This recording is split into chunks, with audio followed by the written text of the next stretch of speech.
Well, good morning, everyone. Welcome to the Couples Academy show. My name is Hassani, and I'm riding solo this morning, but I'm glad that you're here with me wherever you're dialing in from, tuning in from. We are live, and so I want you to click that like button, because when you click the like button, it really lets the algorithm know that we are here, and it gets spread out to as many people as possible. So click the like, click the share, let the people know that we're here. There's a community that you belong to that needs to hear this message. We all know somebody who's going through some type of situation. Okay. And so maybe they're on Facebook, maybe they're on YouTube. We're soon to be on Instagram, but we always broadcast as well through our podcast. So if you're on Stitcher or iTunes or what is it, the Apple podcast, we are there as well. We're talking this morning about a very important topic, the 9 warning signs of infidelity. Now, some of you are in a situation where, you know what, you think, you suspect, you have suspicion, you have doubt, skepticism about your partner because they're engaging in behaviors that you're not sure. Is he doing something he shouldn't be doing? Is she approaching someone that she shouldn't be approaching? Are they in a full-blown affair? Well, we're going to be talking about those warning signs.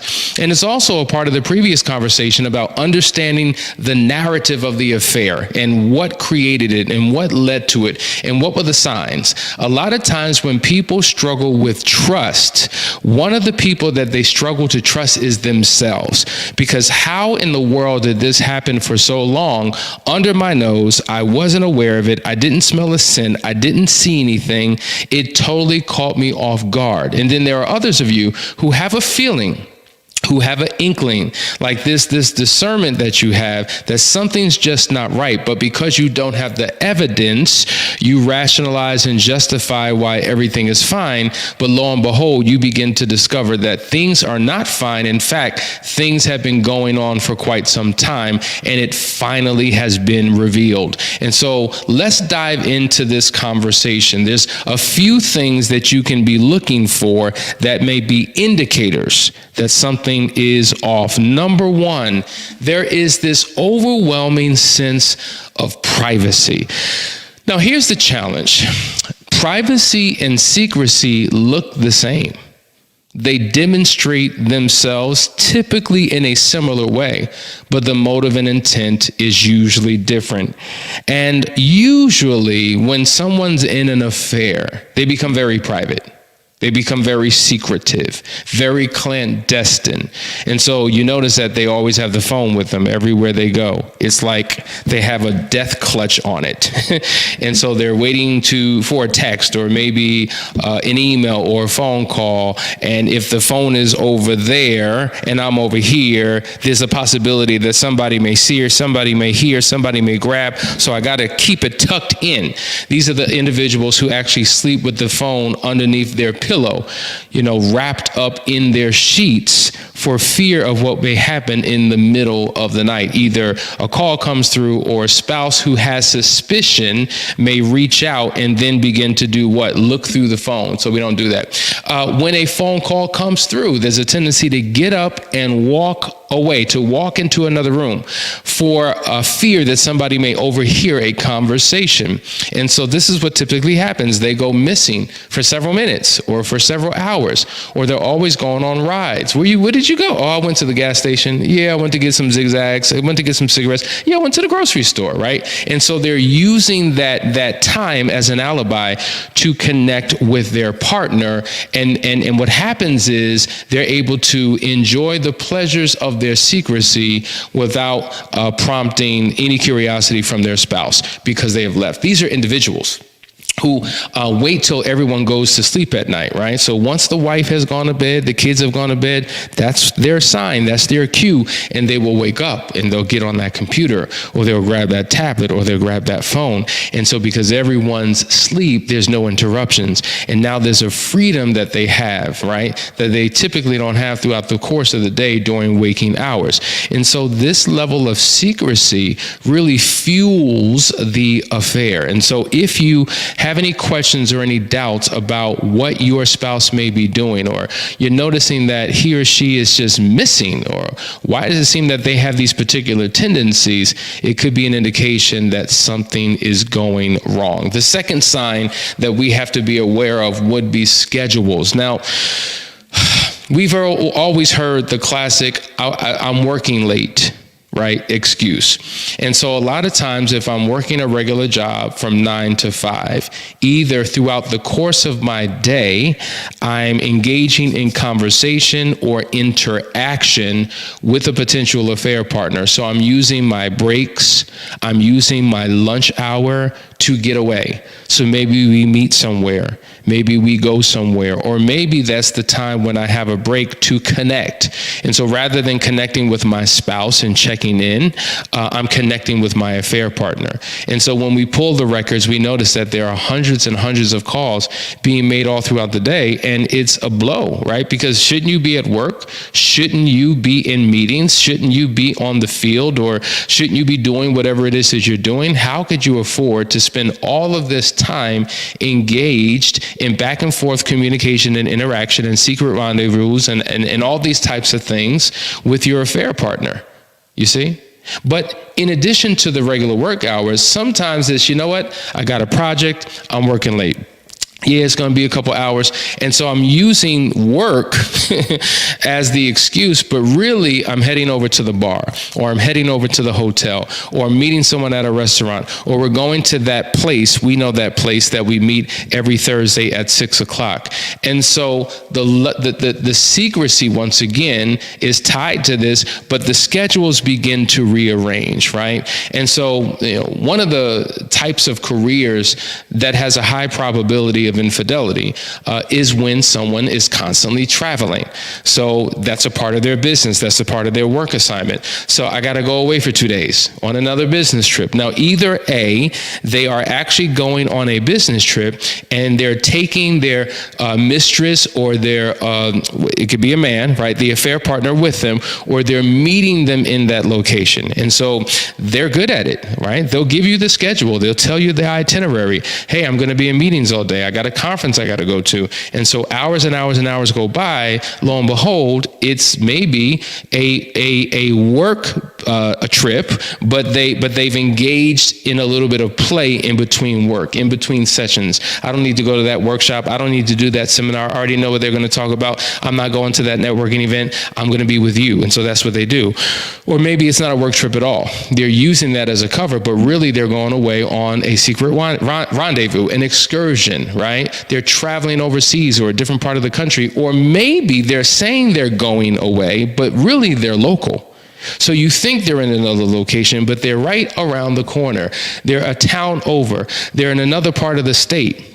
And so these are the things that are happening with an affair partner, and these are the signs that you need to begin to look for. So if you're seeing any inconsistency in this space, it is an indication that possibly something is happening. Let's go to the third one. There are interests, new interests that a person has that they really didn't have before. A couple of things could look like this. There's a new activity, a new hobby, right? A new location that they frequent, because one of my friends told me about it. Somebody at the job told me about it. I was introduced to it, and so now I find myself engaging in a hobby, but this is really the place that I go to meet who I need to be with. Or now I'm engaging in a shared hobby or a shared interest with someone else. But in addition to that type of interest, you have to understand there's this interest in how you look. Like you're going into the gym now. You're working out like never before. Where did this come from? Why now is there such an interest to lose 20 pounds? You're looking in the mirror all the time. I'm noticing new clothes I've never seen before. What about those undergarments? I saw that you didn't come in with it, right? You hid them, you brought them in, but I found them in your drawer. Now, you never put those on with me, but yet and still, they're used? When are they used? I haven't seen them. I'm noticing new cologne and new perfume. What about that hairstyle? Like, there's such a new interest in your physical appearance. And I just don't understand, because we don't date, we don't go out, we don't spend time together, so who are you doing it for? These are all signals, these are all symptoms, these are all cues or warning signs that you need to be aware of. Listen, I hope this is helping. Maybe this is resonating with some of you. And I want you to think about this, right? Begin to assess your situation. Are you noticing some of these warning signs? And if so, what are you doing about it? The one thing I would encourage you not to do is to prematurely approach your partner about what you're sensing and feeling and noticing without any concrete evidence, because most people have a tendency to deny. Most people will tell you that you're crazy, you're paranoid, nothing's going on, how could you think that? And so they will gaslight you sometimes and make you think that you're crazy. And so you have to be patient if you're noticing these things, and you have to begin to play detective and act naive. See, because when a person knows that you're on to them, they shift their patterns, they shift their behaviors, they begin doing things differently. They'll take a break, take a pause, and they'll wait till, things get back to normal to see when they can actually engage. But when you play detective and act naive, right, it allows you to gain the information that's necessary so that when you present your findings, it's not based upon assumption, it's not based upon a feeling, but it's based upon concrete evidence that you have gathered over a period of time. I hope that this is helping you. Listen, you're watching the Couples Academy show. We're going to go to a quick commercial break. We'll be right back to discuss the other warning signs. Stay right there.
Hey guys, we're back. You're watching the Couples Academy show. I hope that this show is helping you. Now, this is a daily show. We've been on a break for quite some time, but we're getting back into the flow of things.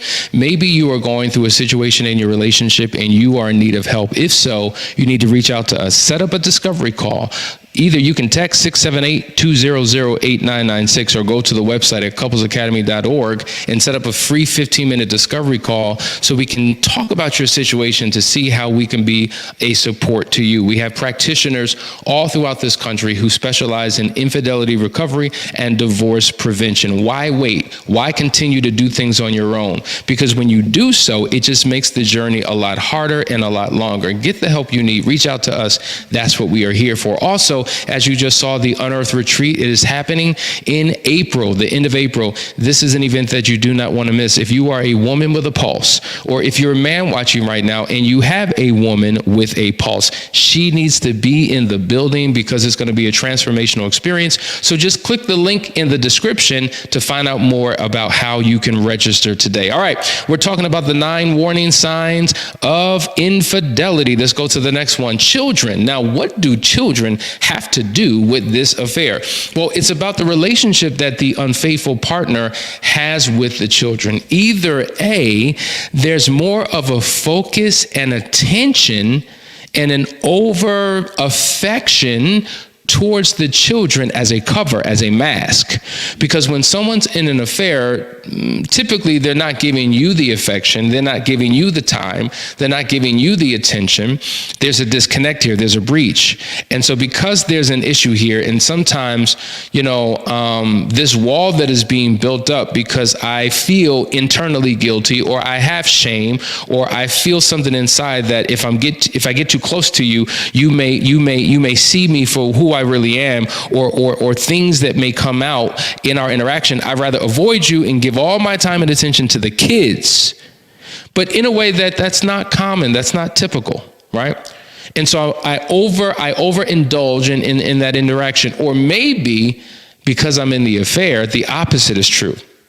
I'm so reckless, I'm so irresponsible, I'm so preoccupied and consumed with this affair that I don't show up as a parent the way that I normally would. I'm not cooking anymore, I'm not helping them with their homework, I'm not having a daily debrief and seeing how their day was like I used to. They're reaching out for me, for mom and for dad. I'm not available, I'm busy, I'll get to you later. I'm attitudinal, I'm cranky, I'm showing up differently. So they are starting to feel it. And this is why we say, when you cheat on your spouse, you're also cheating on your children. You're cheating on your family. Everyone is affected by your behaviors. You see? So when you start noticing these signs, listen, that's why we say it's an indication that something could be going wrong. That's why you have to do more investigation. Next, the money. Now, we've talked about this before, that when there is an affair, financial infidelity is always attached to it. Always. Because, listen, what's up? How come all of a sudden I don't have access to the account? This is a shared joint account. And now for whatever reason, you have this control issue. You're trying to manage and monitor every transaction that comes. Now I got to ask you for money. I don't have access. I can't log in and see anything. What's going on? What will I find if I look into this bank account? So number one, I don't have access. Number two, you've created a separate bank account. Now I don't know, maybe you're transferring money over into there, so I don't see what you are doing. There's no transparency. I'm seeing all these ATM withdrawals. I'm seeing these receipts all over the place, $200, $300, $400, but I don't know what this is for. And so now you're using this as a cover to hide what it is that you're doing.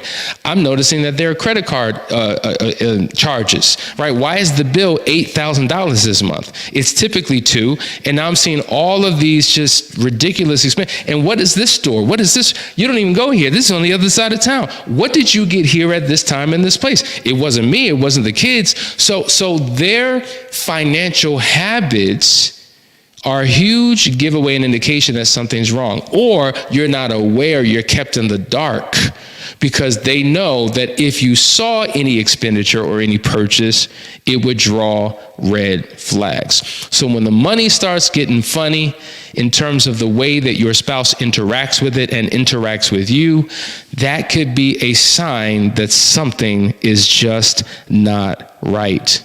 Now we got to talk about personal interactions with the spouse. Now, this is interesting because a lot of times when a person is engaged in an affair, all of a sudden they're short. They're very critical. They're mad all the time. It seems like we're always in arguments. Like, what happened that we're just in this negative space? How come you always upset and always criticizing, like there's always a problem? You're always leaving. You're always going off into your own room, upset, not wanting to connect, not wanting to talk. I just want to watch a movie. You're not interested. I asked you for a date. You don't have time. You're busy. Like, what is happening? There is a wall that has been built up. Now, this is very common. But on the flip side, for those who are really good at what they do, you would never know because the affection is there, the time is there, the communication is there. There's so many articles and books that have been written upon about why people cheat who are in happy marriages, right? So it's not about anything wrong in the relationship.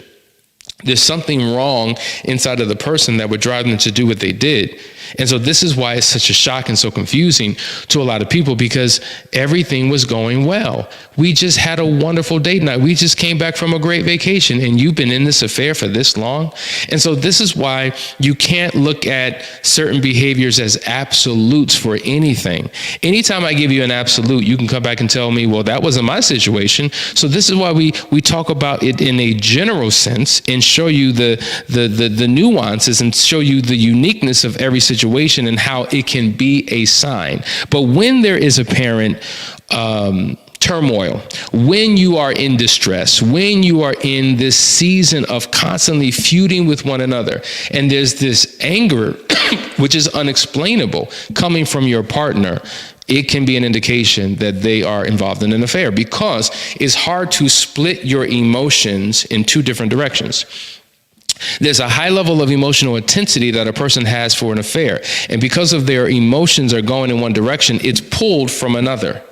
So now the passion I have for this person pulls and takes away the passion that I have for my spouse. Does that make sense? The focus and the attention that I give to this person takes away from the focus and attention that I should be giving to my spouse. So when you're in a dry, almost like a dry patch, right? When you're in a desert, okay, when you're in a dark place, when there's an emotional deadness in the relationship, it could be an indication. It could be a warning sign that an affair is taking place. Now let's talk about sex and affection. This is another one because it's confusing. For some couples, we notice that the sex just completely stops.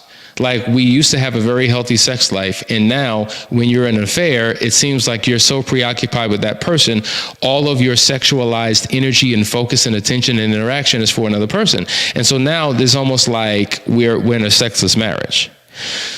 But sometimes, which is interesting, a spouse can become highly sexual in the relationship, or they become very creative in their sexuality. And now, guess what happens? They start doing new things. Where did that come from? We've never done that before. What's that position about? Where did all that passion come from? Oh my God, I'm uncomfortable. This is new. Like, there's a different side of you that I'm seeing in this experience, and I don't know who I am. It's almost like I'm sleeping with a stranger. There's a stranger in my bedroom. What is happening? What's going on? Those type of things, when you're not exploring things together and someone's bringing new things, it's not, listen, this is why we say that it's a sign, okay? It is not an absolute, but it is a sign. So because the sexual interaction with an affair partner is one way, and you may feel like that's what's been missing in my relationship, now I'm going to bring what I did in the affair into my marriage, sometimes that can be an indication. It's something worthy of a discussion. And then the last one we're going to talk about is the social life. This is huge because, you know what? I don't want to be seen with you. I don't want to go out with you. I don't want to spend time with you. I don't want to give the impression that we're in a good place. We're not. And so oftentimes a spouse will refuse to engage in any type of interaction with their spouse in social settings. They don't want to be around friends groups. They don't want to go on vacations. They don't want to go to social spaces, family outings. They don't want to double date. Why? Because they're so enthralled and wrapped up in this affair. These are some of the signs that you've got to consider. If any of these signs are real and relevant in your life and in your marriage, reach out to us today. 678-200-8996. Set up a discovery call. Let's see how we can be of assistance to you. Guys, you've been watching the Couples Academy show. I hope you got something out of today's session. Listen, tune in tomorrow. Tomorrow's Friday. It's Q&A day. That is the day where we answer your questions. So come ready and come prepared because it's going to be a good one. Take care.